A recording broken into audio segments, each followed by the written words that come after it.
Salve, salve, nação rubro-negra. Vamos que vamos. Vamos fazer aqui um react, né? Sobre a galera do canal UOL, né? Que foi aí indagado sobre a questão aí envolvendo o comando técnico da seleção brasileira. Pois é, galera. Isso é o que tem reverberado aí nos últimos dias, né? Porque há esse imbróglio, né? Sobre quem será o novo treinador, né? O novo comandante da tropa verde e amarela, da nação, né? Enfim, nada se resolveu até agora. E aí surgiu de novo o nome do JJ, já que ele foi aí demitido do Al Hilal, né? Ontem saiu a notícia aí de que ele foi demitido, foi desligado do time árabe e com isso ele está livre no mercado. Tendo em vista que a seleção brasileira, né, obviamente estava querendo ali o Ancelotti e aí não vem, por toda aquela coisa que você já deve estar sabendo aí, voltou a carga em cima do nome do JJ. Porém, surgiu também nas últimas 48 horas a questão também do nome do Abel Ferreira, do Palmeiras, tá? E com isso, a galera da tropa da UOL ali, né? Os créditos todo do canal deles lá, o Mauro César, toda essa rapaziada aí, fizeram uma avaliação, fizeram meio que uma votação sobre qual seria o melhor nome, né? Para assumir, na opinião deles, aí o comando da seleção brasileira. Vamos ver. A gente vai dar umas pausadas de vez em quando para poder fazer uma análise ali, fazer alguns contrapontos ou fazer alguns adendos, né, nos comentários. Peço para que você siga a gente aqui, deixe o seu like, curta, comente, compartilhe, tá? Você que não acompanha meu trabalho, além de eu fazer react também, eu faço live todos os dias às 9 horas da manhã. Tamo junto, galera, sem muitas delongas. Vamos lá pro react aí, né? Envolvendo aí e ver o que essa galera da tropa da UOL tava falando aí, né? Lembrando que os créditos aqui é do canal UOL, tá ok, galera? Segue lá a rapaziada, fera braba demais, né? Vamos ver aqui o que eles falaram sobre essa questão. Vamos lá. Tiramos o som do Mauro para ele voltar em alto estilo, para ele dar o seu pitaco. Eu tinha perguntado para ele sobre... E o Jorge Jesus nessa história? Por que não o Jorge Jesus, meu Deus do céu? Mauro César Pereira, lembrando, o Mauro deu a informação ali, lá atrás, uns 3 dias atrás, ó, o Abel tá na jogada aí. E aí, Mauro? Bem, bom dia a todos. Eu acho que vocês estão superestimando a CBF, como se ela tivesse um planejamento concreto sobre o que fazer, como se houvesse uma grande comissão de notáveis para definir o técnico em função de perfil e outras características. Na verdade, as coisas são definidas de uma forma desorganizada. Então, o Jorge Jesus não é chamado por quê? Aí se especula, é o Neymar, é por isso, é por aquilo outro. Por exemplo, sabe qual é o argumento para o Abel voltar à pauta? Até a fonte me passou isso ontem, tem mais detalhes. Falou, Mauro, Abel gosta, Edinaldo gosta dele. É isso mesmo. Mas o que surge também aí, entre outros meios de comunicação, inclusive o jornal O Globo, né, soltou, é que tem também outra situação também ali que ele foi meio que consultado o todo-poderoso Neymar, né, galera? Inclusive o pai do jogador também tá nessa parada também, né? Parece que virou também atleta, né? Enfim, parece que eles ouviram ali meio que a situação do Neymar, meio que consultado, falou, eu não traria o jogador não, porque eu tive problema com ele lá na Arábia e tal, né? Enfim, não sou eu que tô falando, tá, galera? Sai a matéria do jornal O Globo aí, podem procurar sobre isso. Vamos ouvir aí o Mauro na sua explanação. Eu perguntei, mas o modelo de jogo do Abel tem nada a ver com Jesus.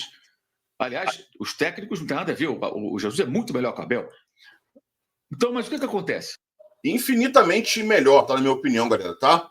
Por quê? Eu vejo o modelo de jogo do Abel Ferreira, é um bom modelo de jogo. Porém, em termos de ofensividade, é um cara que muitas das vezes abdica de atacar, né? Em prol daquela. Joga meio que muitos jogos do Palmeiras foram ganhos ali. Quando o Palmeiras poderia golear, por exemplo, ele abdicava de jogar, fazia um gol e ficava administrando o jogo. Eu vejo dessa maneira. Ele não é um técnico voraz pela vitória, não busca aquela nota artística, né?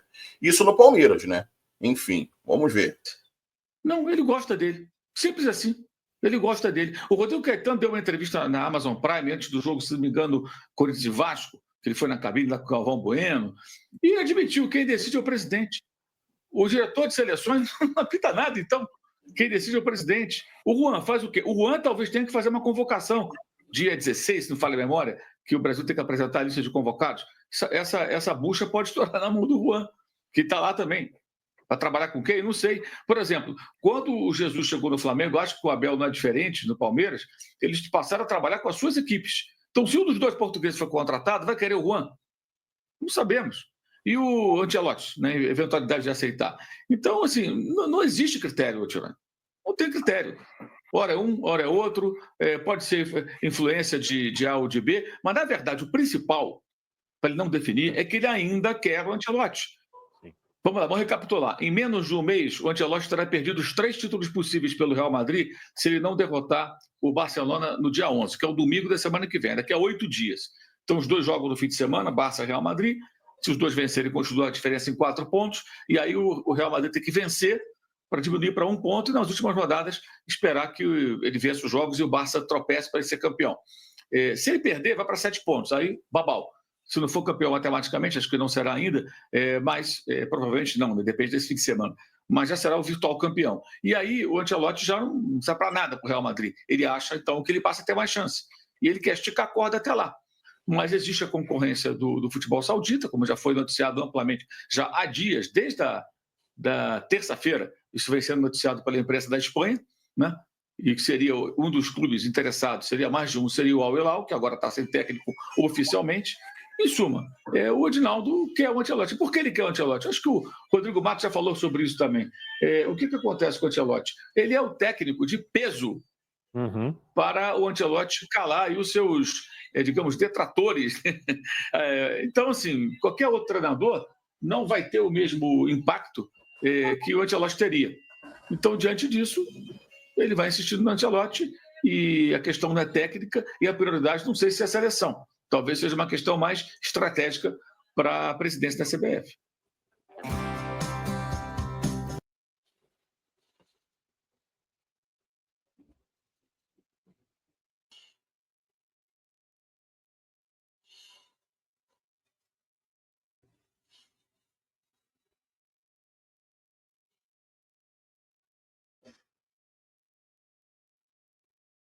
Juca, se eu tivesse 2 sims na mão, você vai lá e fala, Abel, topa? Topo. Depois você vai lá e fala, Jorge Jesus, você topa? Topo. Quem você escolheria? Jorge Jesus. Eu também. Porque o Mauro também falou que o Jorge Jesus é muito melhor que o Abel. Eu diria o seguinte, depende do que você entende por ser muito melhor. Pelo resultadismo, pela qualidade do futebol.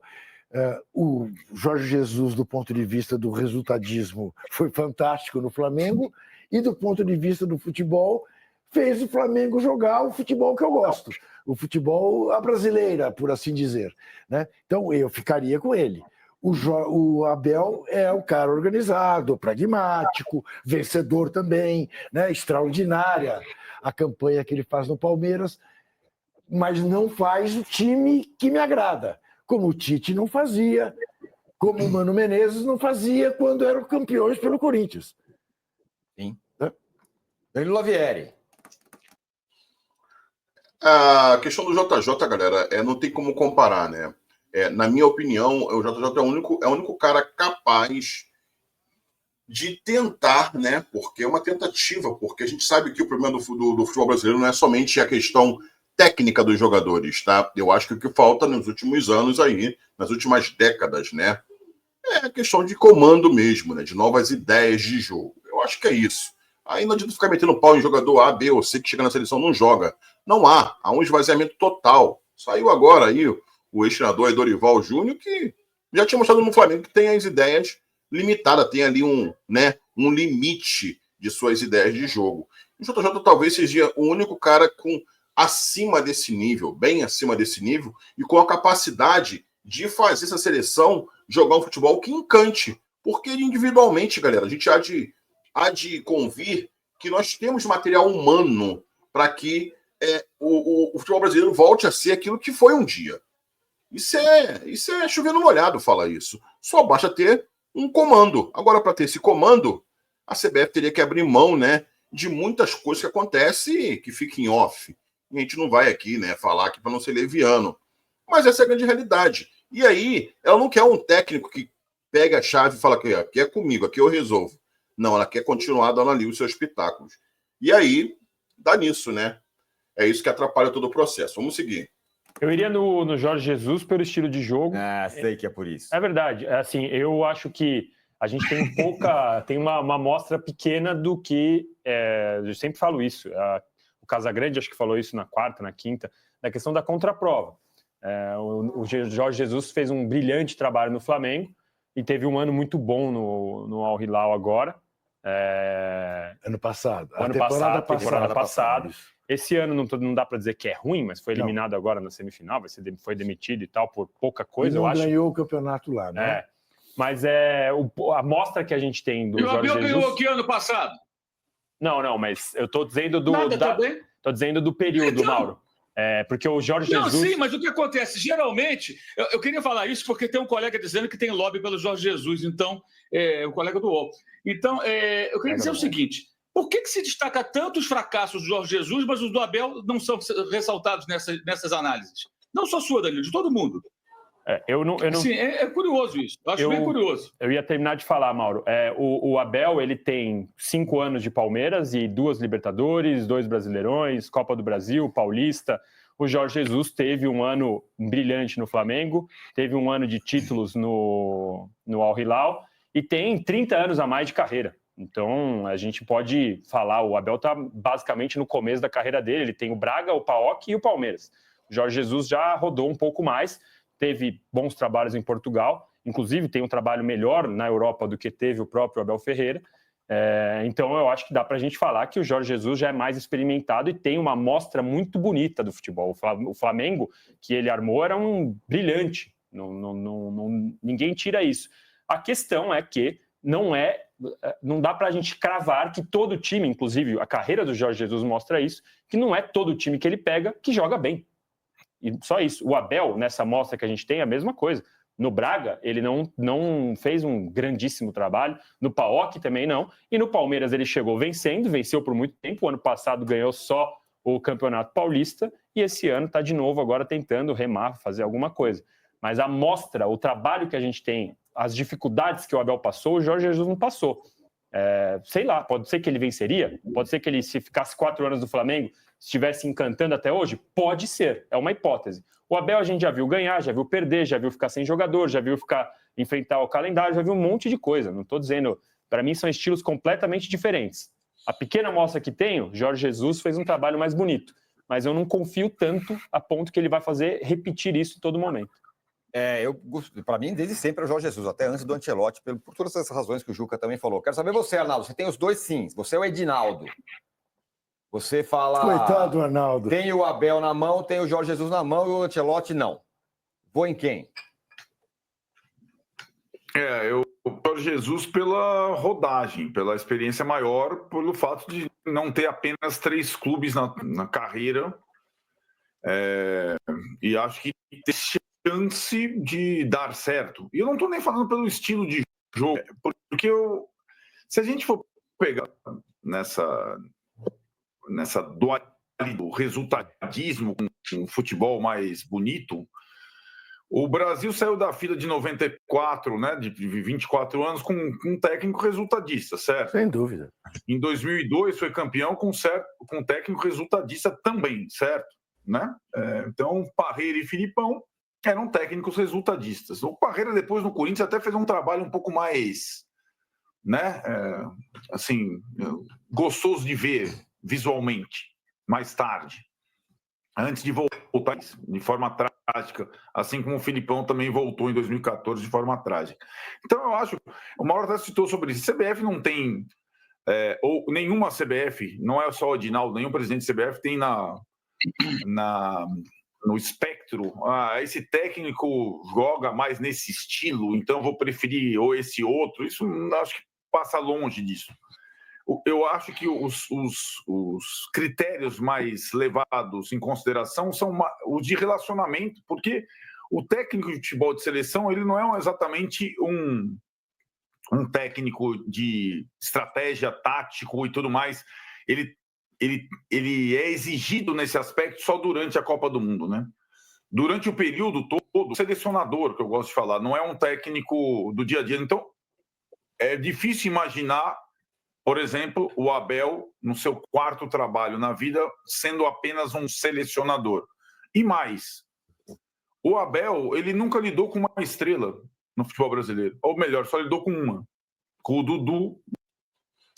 Fato bem relevante esse aí que ele pontuou agora, né? E, na verdade, o Abel parece que sempre preteria, né? Não queria muitos jogadores de alta envergadura, né? Jogadores estrela mesmo. Parecia que ele meio que evitava esse tipo de jogador, né? Engraçado, né? Do jeito que a gente viu como foi a relação. Ele nunca quis a contratação de jogadores renomados, mais velhos, que têm as suas questões. Ele nunca lidou com uma estrela na vida.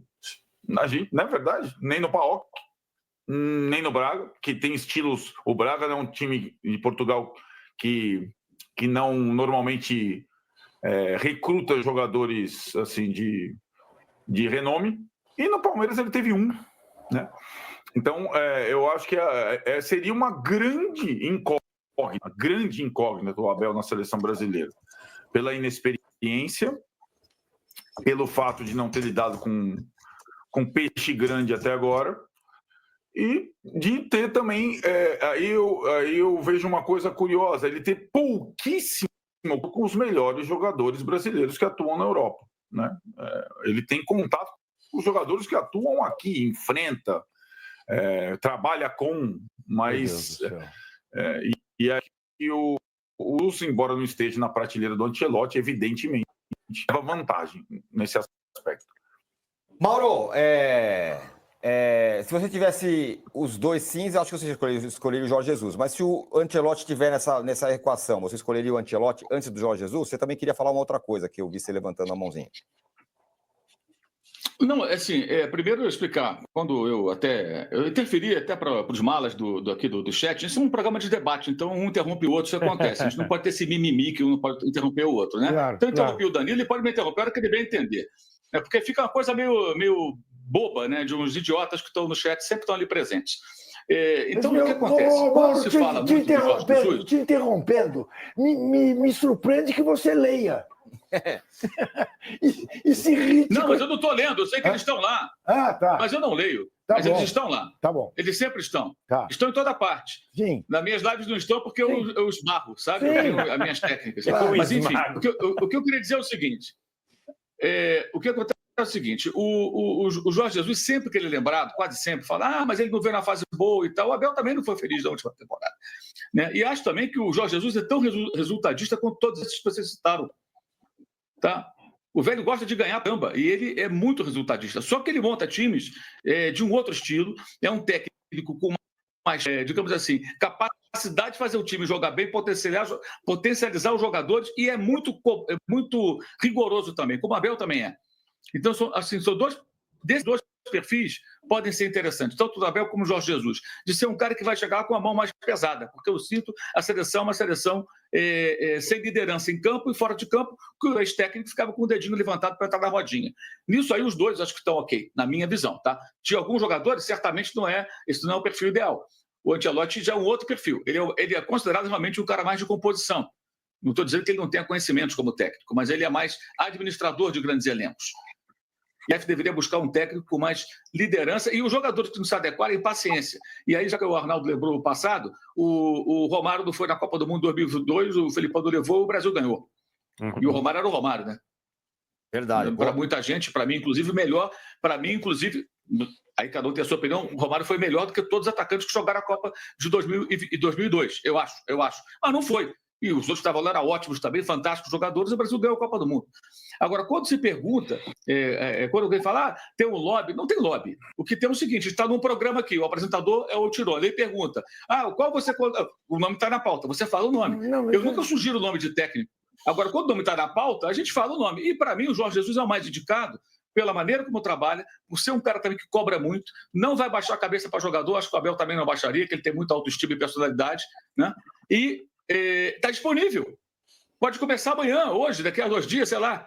Esse é o ponto. Não há tempo, gente. Não há tempo. O Juan, a priori, o nome internamente do CBF que se comenta assim. Quem vai convocar se não tiver um técnico? O Juan vai ter que fazer a lista, vai entregar a lista. Olha que loucura! O Juan vai entregar a lista. Aí depois você contrata um técnico e fala, tem essa lista do Juan aqui, o cara vai ter que agora, mas eu não queria esse, eu queria o outro. Isso pode acontecer, não é piada, isso é uma possibilidade real. Então, o que está acontecendo como já falei, o Rodrigo Massa destacou, a preocupação política parece muito maior do que técnica e isso adia a decisão. O Ancelotti, eu acho sensacional, sempre falei isso, pensar num técnico de primeira prateleira que normalmente não comanda seleções, comanda grandes clubes europeus. Mas é muito difícil ainda. não só pela situação da dependência do jogo do dia 11, vai esperar até o dia 11, mas também pela concorrência do mercado, principalmente agora no mercado saudita, que pode oferecer a ele uma quantidade de dinheiro que ele não vai recusar. Além de outras coisas que já trouxemos no blog também, como o caso da insegurança que ele demonstrou com relação ao noticiário da CBF, ele ficou receoso, para usar a palavra mais adequada, ficou com receio, e a mulher dele não querer também se mudar por conta de problemas que teve no passado com a casa assaltada lá na Inglaterra, quando eles moravam em Liverpool. Então, é um pacote de obstáculos a serem superados. O outro está lá, quer entrar na seleção, conhece os jogadores, vê os jogos do Brasil, já trabalhou aqui. Então, assim, a CBF está querendo fazer uma escolha, Tirone, quando não tem esse cardápio. Essa é a situação aí, galera, envolvendo a seleção brasileira, né? A gente nunca ficou tanto tempo, né, galera, sem um técnico. É meio que assim, é inexplicável, né? Estamos falando da seleção brasileira, não é a seleção de Gana, com todo respeito, não é do Haiti, não é uma seleção árabe aí fraquinha qualquer, não é a seleção brasileira, galera. Isso mostra a desorganização, como o Mauro César bem pontuou, né, que há dentro hoje da seleção brasileira. Ninguém quer assumir essa bomba, né? Porque assumir a seleção brasileira hoje é realmente uma bomba, galera. Infelizmente, essa é a grande realidade. Cheia dos seus vícios esses tragam muitas das vezes por conta das mazelas que acontecem lá dentro. Questões políticas estão acima dos interesses da seleção brasileira e, consequentemente, da galera que assiste, que seríamos nós. Por isso que cada vez mais, quando eu faço minhas lives, né, e todos os outros, você que assiste aí conteúdos esportivos de diversos canais, independente do seu clube, todo mundo hoje está apegado ao seu clube. E pouquíssimo ou quase nenhuma atenção, para ser bem mais sincero, à seleção brasileira. Por quê? Por conta disso. Perdeu credibilidade, é política demais, é muita coisa acontecendo, enfim. E aí a gente fica aqui esperando o que aquela meia dúzia da seleção brasileira vai decidir, né? Da CBF lá, e eles vão decidir no tocante ao comando técnico. O certo é que o tempo está passando, e aí será um absurdo, né, ter o Juan aí fazendo a convocação da seleção brasileira. Juan, que inclusive, né, estava no Flamengo aí, foi indicado, né, lá pelo Landim, foi um acordo, e botaram lá um cabidão de emprego para ele lá. Enfim, é isso. O Landim não tinha onde colocar o Juan, foi lá e colocou um cabide de emprego, já que o Landim também tem, né, o ex-presidente do Flamengo tem aquele todo know-how lá dentro, falou, arruma um cabidão para ele aí, botou ele lá. E é assim que tá, irmão, é desse jeito. Então, infelizmente, a gente não vai ver uma seleção, parece aí, a gente não vai voltar a ter esse interesse aí por muito tempo, e quem sabe a gente nem estará aqui para ver se é que isso vai acontecer um dia, porque as coisas parecem que só pioram. Galerinha, esse foi um react aqui, tá? Acostumem-se, galera, porque o meu react sempre é pausado, tá? Eu gosto de pausar e sempre fazer ali, nas entrelinhas ali, alguns adendos de comentário, ou até mesmo alguns contrapontos, tá? Esse é o meu jeito de fazer, eu não gosto de deixar o vídeo rolar, eu sei que muita gente vem somente pelo corte, mas o certo para mim do react, eu sempre faço assim, sempre, das poucas vezes que eu fiz, né? Esse é somente o segundo react que eu estou fazendo aqui para botar aqui no meu canal, mas eu te convido a deixar o seu like aí, tá? A curtir, a comentar, a compartilhar e a se inscrever aí. Venha conhecer o trabalho do Gigante aqui no canal Gigante Fla, tá? Vocês todos serão muito bem-vindos, muito bem recebidos. Faço live todos os dias, 9 horas da manhã, galera. Você que puder acompanhar meu trabalho, assista aí minhas lives. Fala, ó, vem lá assistir o react lá. Deixa o seu like aí, se puder compartilhar, para ver se a gente impulsiona esse vídeo aí. Ajuda pra caramba, tá? Sempre estaremos aqui. Um forte abraço para você. Tamo junto, galera. Obrigado mesmo, de verdade aí. E vamos que vamos para mais react aí, tá? Deixa o teu comentário aqui embaixo e dê sua nota também aí para o meu início de trabalho, tá? É importante para que eu traga cada vez um conteúdo melhor para vocês. Valeu, fui!